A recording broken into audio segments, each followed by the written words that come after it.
On August 28th, Prime Minister L.Oyun-Erdene took part in a joint public and private sector meeting on supporting Mongolian-Russian business and attracting investment from Russia.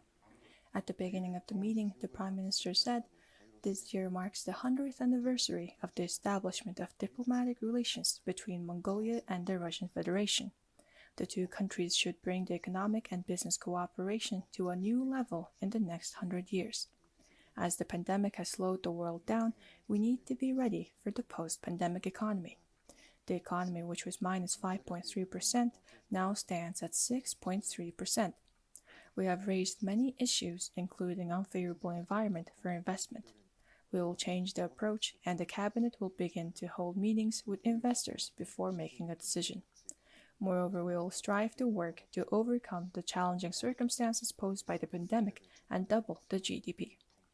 Mentioning that trade and economic cooperation between Mongolia and Russia is weak, the Prime Minister said that Russia made up 0.9% of Mongolia's export in 2019, while this performance was 58.5% in 1992.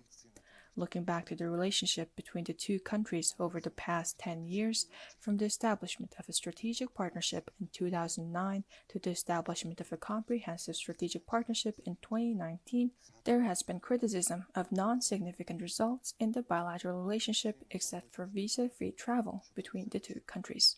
Thus, establishing a free trade agreement with the Eurasian Economic Union, which includes Russia, is one of the solutions to reduce the tariff and non-tariff barriers facing bilateral trade.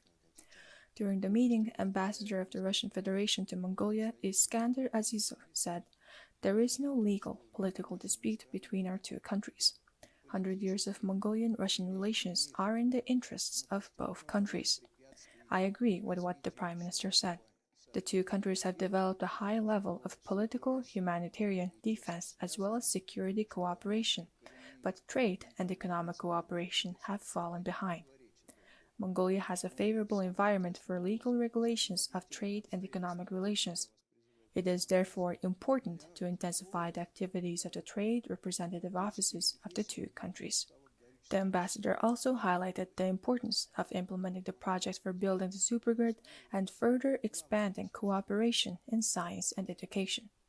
At the end of the meeting, the Prime Minister said that he would set up a research work group with the Eurasian Economic Union, intensifying the efforts to study the economic feasibility of establishing a free trade agreement.